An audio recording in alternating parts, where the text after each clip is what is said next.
Good morning, Anansa. Okay. Class 9 की mathematics की exercise 2.3 question number 1 का question number 1 की roman number 1 to 6 कोई previous video दा कोई जंगमी नगरे का सिदना हंदा की video सिदना कोई ना roman number 7 दा की start तो उसे roman number 7 दा मान पीरे में से tries x square minus x अदुगा minus 2 question number 1 दा हरे में से कहीं नो सिगे पीरी बा polynomial सिगे ताम मायाम में ले जैसे सिगे ताम सिगे middle थंब ताम से split तक थोपा आइए थुगाई रगा factorize तो हाई बने में को अदु देखो मुझे solution दे जंग मिला से solution दा 3x square का minus 3x square minus सिदा कोई ने split तो बस सिदा कोई ने खंडू से कहीं नो सिगे 2 से सिगे 2 सिदा ने कोई constant ना मजा और बस सिगे 2 सिदा ऐसे common factor और बस सिगे सिगे दो इन्हें का अदुगा अतोप केसिंग में माना था बदे सीधा दिया मुक थ्राइस एक्स है बम सुझाव रहेगा थ्राइस एक्स की सो कोई खंड में मथुक ताई अदु नहीं हारी बसी की स्प्लिट तो में तम द मिडल टर्म से की मागी को एफिशिएंसी कोई एक्स कतन एक सीधा माइनस एक्स है वन सीधा 1 में जाओ रेम से खंगी नटा अदु मिडल टर्म से की को एफिशिएंसी कोई 1 ने लोअर से लोअर नते असिंग बगी सु 1 ने नटा ये 1 से कोई 3 minus 2 है ना इशानी इधर के याद रहेंगे और 3 दगी minus 2 तक थोड़ा गदी का वो 1 फंगे नट्रा दुगा सिगी x 1 दुगी x के पूरी नदी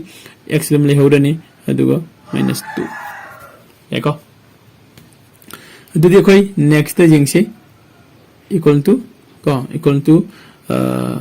3x square minus x का 3 का पूरी नरे 3x ले रहे सी ब्रैकेट से हम दोनों गदी माइनस दी प्लस तारे s का 2 गदी twice x अदुगा minus 2 ओके इक्वल टू अदुदी अनि सिदा कमन लोइसे कइनो हजिक अनि सिदा कमन लोइसे अनि मक्ता 3x यावि नत्रा अनि मक्ता 3x यावनि न कोई 3x से कमन लग थोकसे तो 3x कमन लग थोगदी सिदा क्या ले होरनी x ले होरनी x अनि ने यदि x स्क्वायर दगी x अम लग थोकरे अदुगा 3x ले माइनस 3x तक 3x लग थोगदी 1 ता होरे याको अदुदी प्लस सिददी 2 कमन लौथोसी 2 कमन लौथोको मतमदा 2x तगी कोना 2 लौथोखगदी x ले होरनी -2 दगी को कन लौथोगदी 2 लौथोखगदी -1 तारे नत्रा अदुदी कोई सिदा कई लापा यारे इक्वल टू कम कोई फोन लाकदोइसे x - 1 हाइबा म लेजरे अतोपा मना 3x + 2 हाइबा म लेरे का अदुदी कोई रोमन नंबर कनो सिगी 7 सिगी कोई नमागी रिजल्ट से कदाई दे ओरे रोमन नंबर 7 की रिजल्ट से कोई सिना ओरे का मथंग द कोई रोमन नंबर 8 तमु जेंग से तो रोमन नंबर 8 ने करी हारि बने जेंग ने से को ओके ई बॉयस कतंग सेमगे रोमन नंबर 8 रोमन नंबर 8 माने फिर से 6x square plus x minus 2 देखो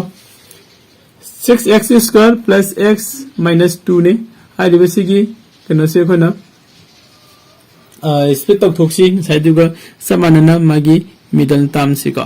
मिडल टर्म से कोने स्प्लिट तक थोको मतमदा क्या तागदम ने जेंगसी कन जेंगसी का अदुदी 6x square का प्लस ने नत्रा प्लस ने तो सिदा 1 सु ताहंगदो नि नत्रा अदो इन सिदा 4 - 3 हारगे 4 - 3 का ओके 4 - 3 x - 2 तो और 4 दगी -3 का लखो बाइदि 4 दगी 3 लखो कांदो 1 तागनि नत्रा अदु दिदुम 1 तारनि 1 गी x कदी x सिम ताजरे -2 लेरनि सिदा इन 3 अम सेम ऐसे कगिनो 3 में सेम ऐसे कगिनो दि सिगी 3x से होरे नसम 6x सम जाव बसिगी मागे मु कनो सो हेलकपा कमन फैक्टर सुम ओहन बको अदगिन अदो येंगसे मखाताना 6x स्क्वायर प्लस कम सिगा मा कदा के पुन गेगा को कनो गी साइड से सिम येंगसे 4 का पुल सु यार मने हुरन 2 लौथोकपगी को 3 का पुल का अदु सु यारंगनी को अदो कोई 4 का पुल का येंगसे हाना को 4x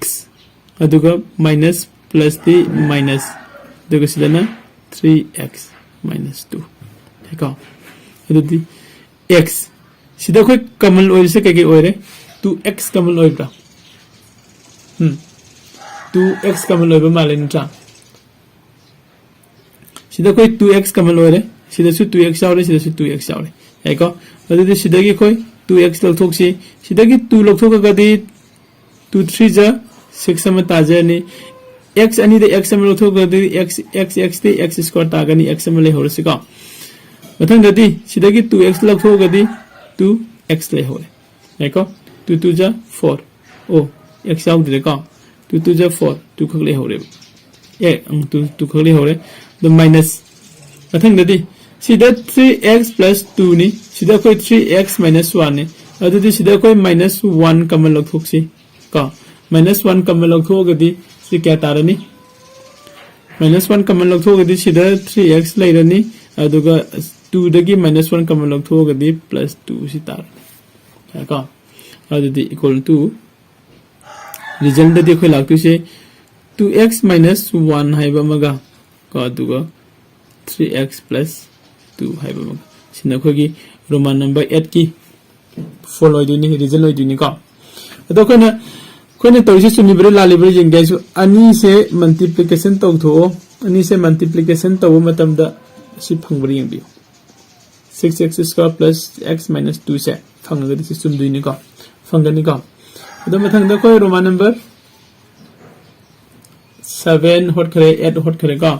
roman number 9 roman number 9 nam hot se ka ikitang thak dala ke roman number 9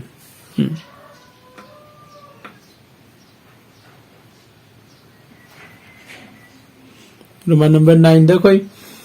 koi gi kano sida kari pi ba yeng se roman number 9 gi kamasa sida lai se kaino x square minus 3x plus 216 x square minus 3x 3x na te ko 30x ni ko ai jeng mo se chora me ko x square ko sumna sin na trega di ama so bi loi soi di ne ka sin tra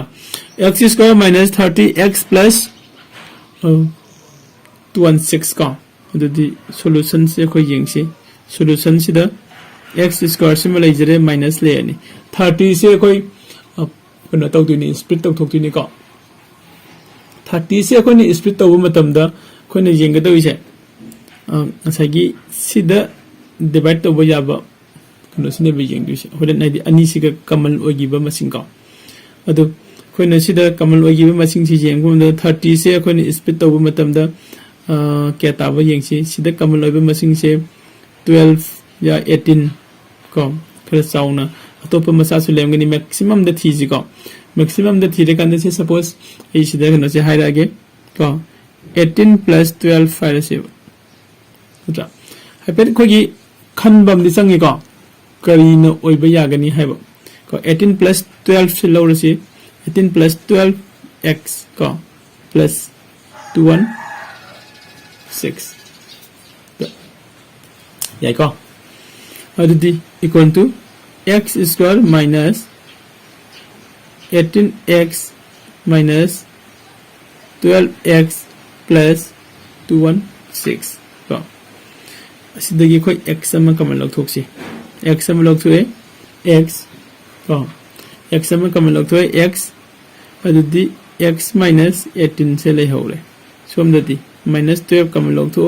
x minus plus the minus la ani 12 into 18 se si tarangani ko aduna sida koi 18 se lai rasi ko adudi kogi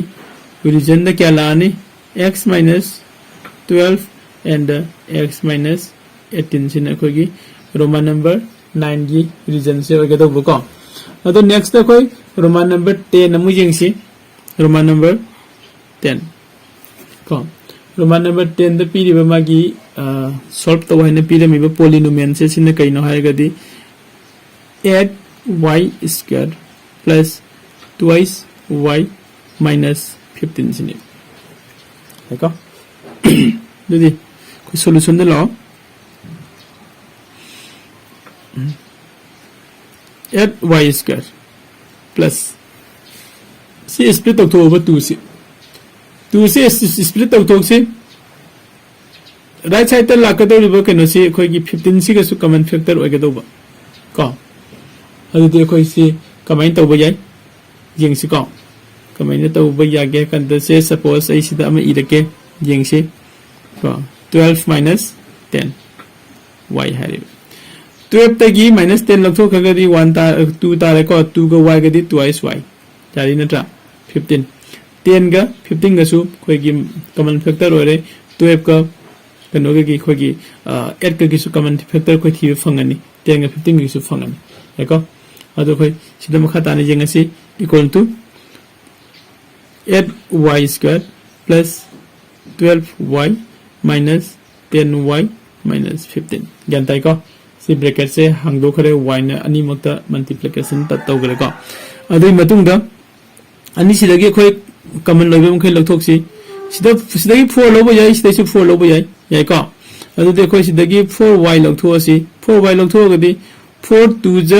8 चुम्ब्रा अदुगा y square चुममनी को दुगा y square नते y square दगी y अनि y square दगी y म लथोगदी y को होयनसिना 4 2 ज 8 तागनी y square उंग तागबो को अदुगा प्लस सिदगी 4 लथोगदी क्या लेरे 3 अदुगा y लथोगदी 3 खतंग हेवरे यारे को अब माइनस लाए सिदगी दे कोई माइनस कई लोबो यारे -5 लथोसी को अनि मक्सिदगी सिदसु माइनस ना 5 की कनो ओइरे सिसु 5 की factor ngतो इनट्रा अदुदी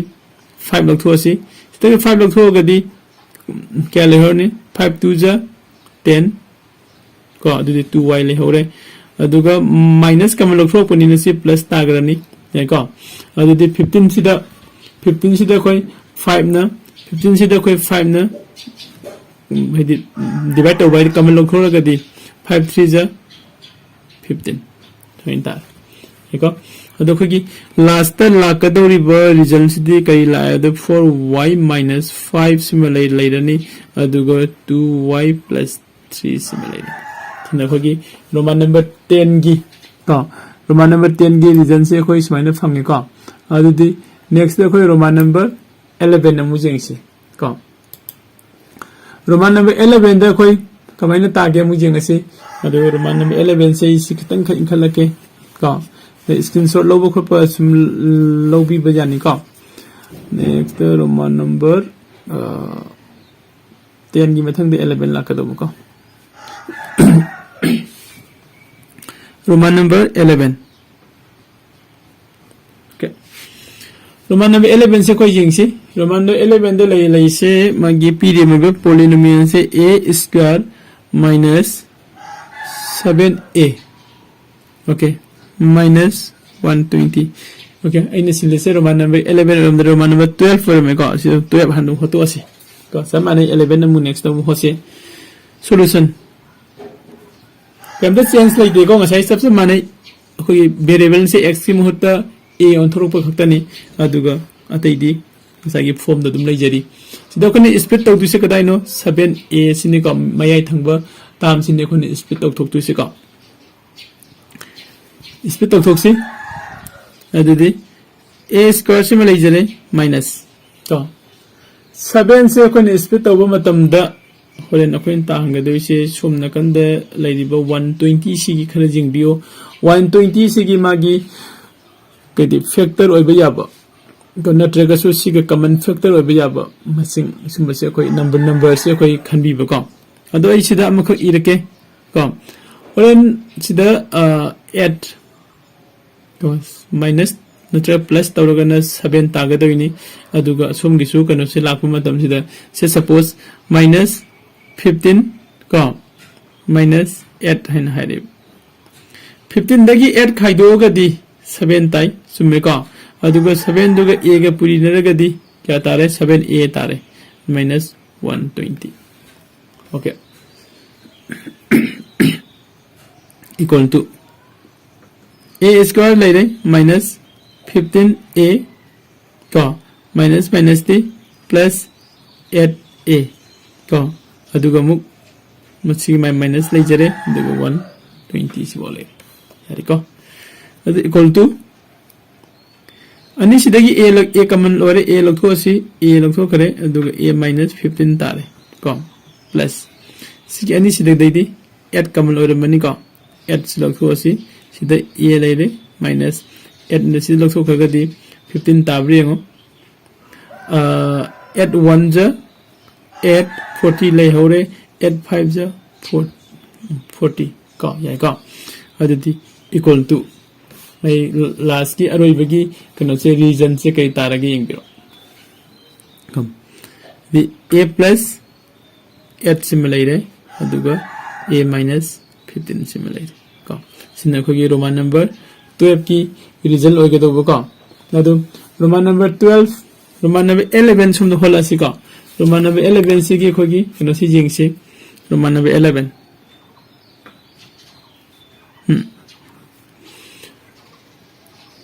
roman number 11 sida mana pyramid ba polynomial se kaino hagadi 4t square tom minus 16t plus 7 sinoi ko adu dekho solution de lakpiro solution de la kanda sigi middle term oire ba mid term oire ba khoi kaino se 16t sine khoni split tau du sina tra adu de 4t square minus 16 से कोई करी है ना तब थोड़ा सी के कौन ये इंग्लिश को 16 14 2 नोहरे लग थोड़ा कर दी को 14 plus 2 यहाँ पर नहीं से 14 plus 2 जाएगा 14 plus 2 t अदुगा plus 7 okay equal to 4t square minus 14 plus t से लैनी से कोई t से न पुलप मल्टीप्लाई तक थोड़ा सी नहीं मुक्त को मल्टीप्लाई तक सिलक तक थोड़ा गदी से कि माइनस ले जरे अहन बगी 14 गती गदी 14t minus plus t minus 2 गती गदी twice t plus 7 okay तंग का इनकल लगे को तंग दा मुक लाकत विषय ना को कोई किसी दा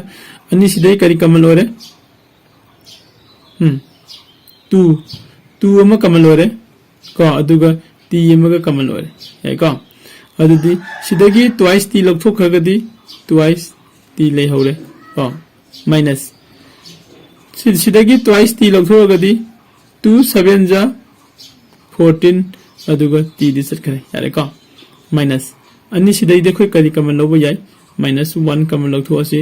minus 1 कमल लखथो गदि twice t को minus का plus का दी minus 7 साइन ताने को अदि खोगी रीजन से इक्वल टू खोगी रीजन से क्या तारे को twice t minus 1 को अदुगा twice t minus 7 सिसना खोगी रीजन तारे